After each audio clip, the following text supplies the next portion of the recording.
their children, their parents, brothers and sisters, friends and teachers. We all know that. I believe that the first step to fixing this nationwide problem is to limit the access of guns to those who have them.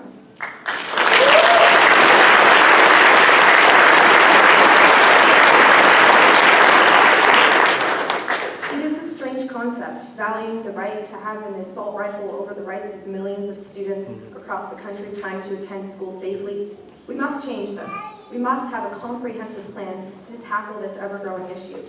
We can't stand by and watch the dedicated work of the Parkland survivors or the commitment of the Moms Demand Action Group and the millions of students that walked out of class last Wednesday go to waste.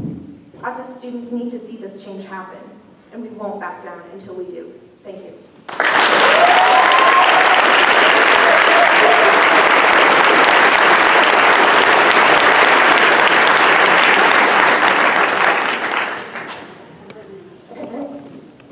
Applause for Judy for doing this mic.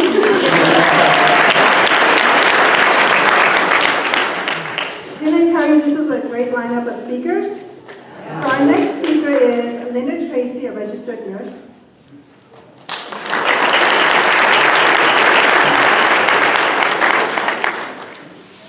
Hi, welcome. I was asked to speak today as a healthcare worker. I am a nurse and have been for 46 years. And certainly this is tied to why I'm here today. I cannot imagine that being present, I could not imagine not being present and being here today on this passionate, emotionally charged issue where the pendulum swings back and forth between life and death every hour of every day. We are up against a force that has been too well established for too many years. And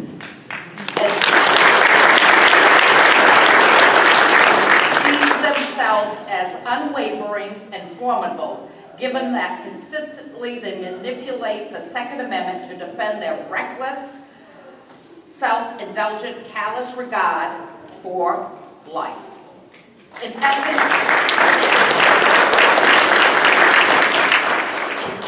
the Good Old Boys Club is being challenged to its core. They can't tolerate or comprehend that they have met their match.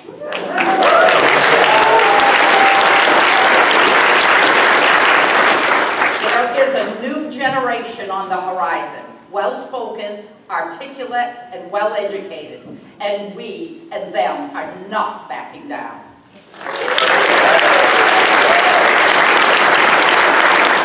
But instead, we are stomping on their lies, deceit, and bullying, and shaking their resistance that a new day has dawned, and that we are only growing stronger every day, well-supported, passionate, and committed.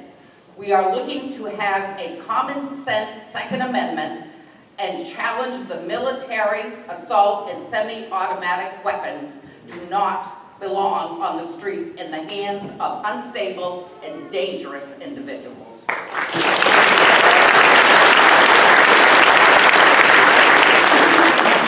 continue to fight for common sense gun control, peacefully, non-violently, in the spirit of Martin Luther King and John Lewis. We will engage respectfully and responsibly, and we will raise our voices and our hands, and that we will continue to sound the alarm that resonates with all of us today, not one more.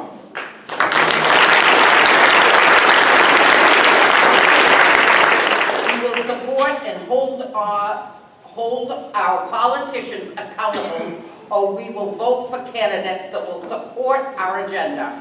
And we'll have safe schools and public places. We'll have a solid background check system in place. And we have a right to feel safe, protected, and that our lives matter. We are ready and we are prepared.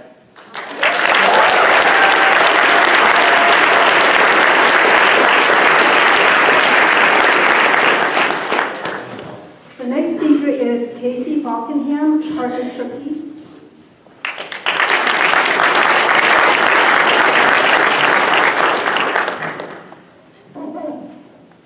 Hi everyone, my name is Casey Falkenham. I work for Partners for Peace. We are the nonprofit organization that works with anyone in Penobscot and Piscataquis counties that has been affected by domestic abuse and violence. We were formerly known as Spruce Run. And we are here today because we believe in peace and safety in our homes and in our relationships and in our schools. As a part of our prevention education program, we do school-based education, and that is one of the hats that I have worn in the past as a school-based educator. And a couple years ago, I was at Bangor High School giving a presentation about healthy and unhealthy behaviors in relationships and warning signs to look for in your relationships for abuse and violence. And in the middle of this presentation, a lockdown drill ensued, and I was instructed to go under the desks with the students, and I was so scared. I was so scared, and the students are kind of like, suppressing their giggles, like, oh, this, cute woman, like, coming in here, and she has no idea what we go through every day, and I didn't, but I'm sitting with them and so terrified, and the lockdown drill continues, and then it ends, and the students are told to get back to work, and I'm told to continue to teach, and I'm like, what is happening? And I was so shocked, and I don't mean to joke about this, and I don't mean to say that lockdown drills shouldn't happen. Lockdown drills are absolutely necessary. What I'm questioning is the cultural climate in America that makes this necessary.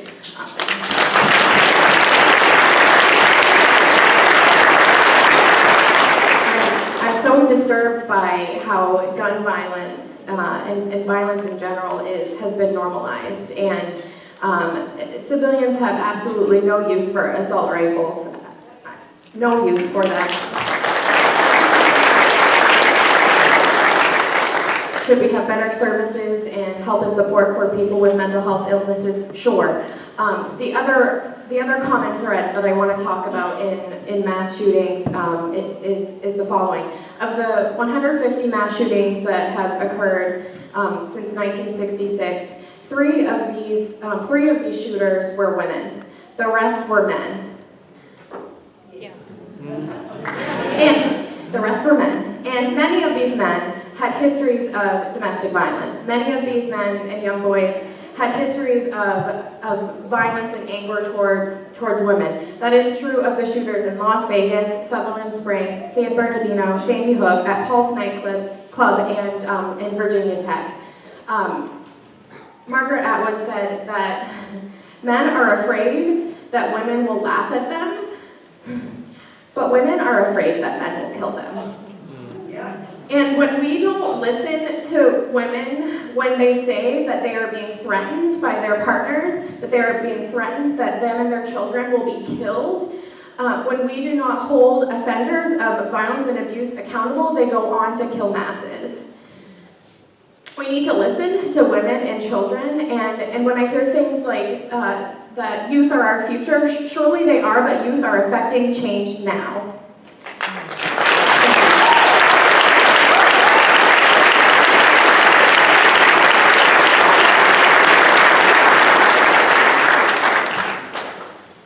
The next speaker is Robin Harris, class of 2018, Brewer High School.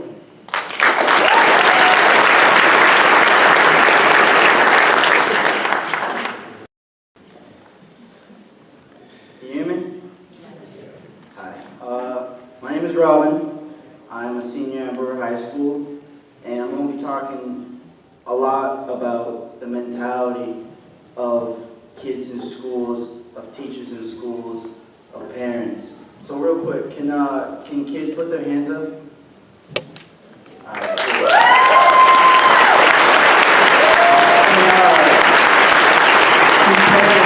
Parents put their hands up.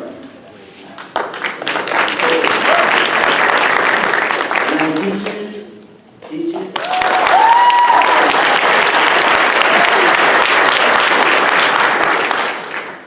All right, not just you, but I'm talking to everybody today. How about politicians? Politicians? Any politicians?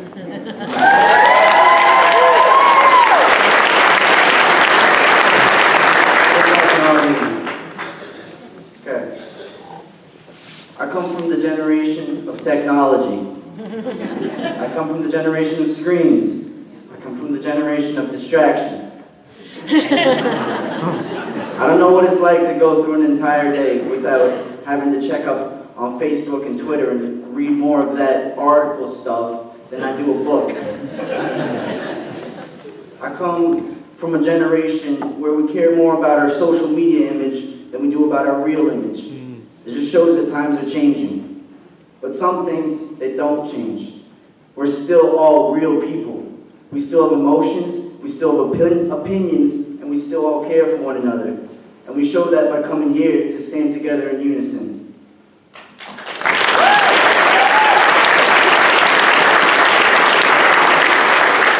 We still all have problems. We're still all insecure, although we might not like to admit it. We still all have done things that we're not proud of. We make excuses, we pretend things are all right because we're scared of change. But change is necessary. We need change to move forward. We have kids in our schools that don't know what it's like to be happy. We become products of our environments. And if we come from a sad house, we become sad people. Our mentality is that of a negative. We gossip, we belittle, we complain. But what if we changed how we thought? If we could change our lives from negative to positive? If we could look for answers that money couldn't provide, that politicians couldn't provide, that the material world couldn't provide? It's a mentality change. It's noticing that there's a kid standing out from a crowd. It's noticing that somebody's not talking or somebody's not acting right, and it's standing up and saying something to them. It's talking to your neighbor outside your house. It's talking to your kid. It's talking to your coworker. It's anybody.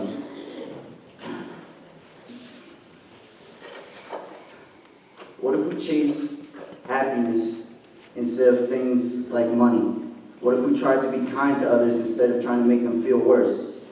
If we could change our mentality and we could take steps forwards in schools to go the extra mile and be a little extra kind and spread that love to everybody around us, then we would have less mental problems, less mental breakdowns, less tragedies, less suicide rates.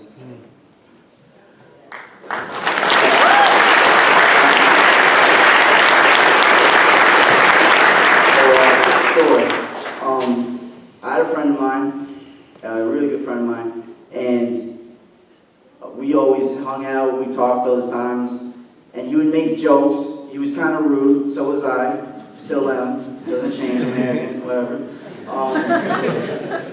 Anyways, he would say things like, jokingly, he would say, "Oh, go kill yourself," or, "Oh, that kid's stupid," this and that.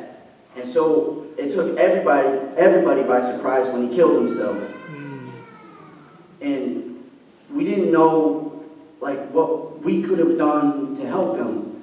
But I was talking about it yesterday with my friend, and he said, if that kid had had somebody to actually ask him why he's saying that joke, and then go the extra mile and sit down with him and have a conversation, then he would have realized that this kid was just shutting himself out, but the only way that he was crying out for help was by making a joke out of it.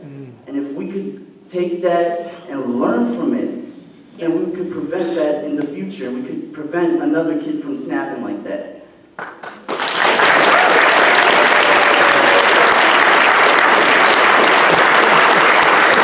We don't need too many programs. We don't need to single kids out and claim that they're the ones with problems. We don't need to blame just the parents. We don't need to blame the teachers or the kids for lack of noticing. We just have to be kinder to each other.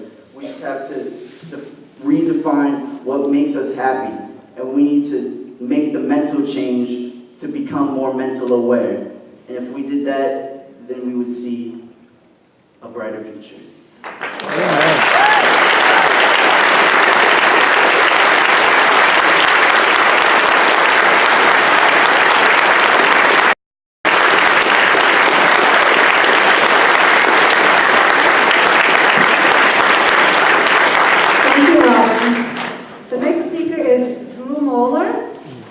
Reverend of Unitarian Universalist Society of Bangor.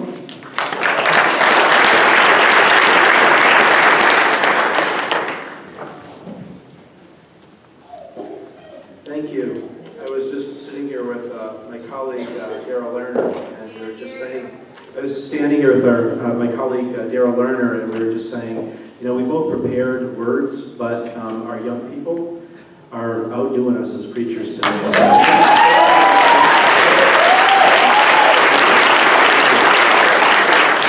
The last speaker, you brought tears to my eyes of your complex understanding of what people need. Thank you. Dear friends, it's an honor to be asked to speak to you here today on this important topic of gun violence that is ravaging our country and our world. As a Unitarian Universalist,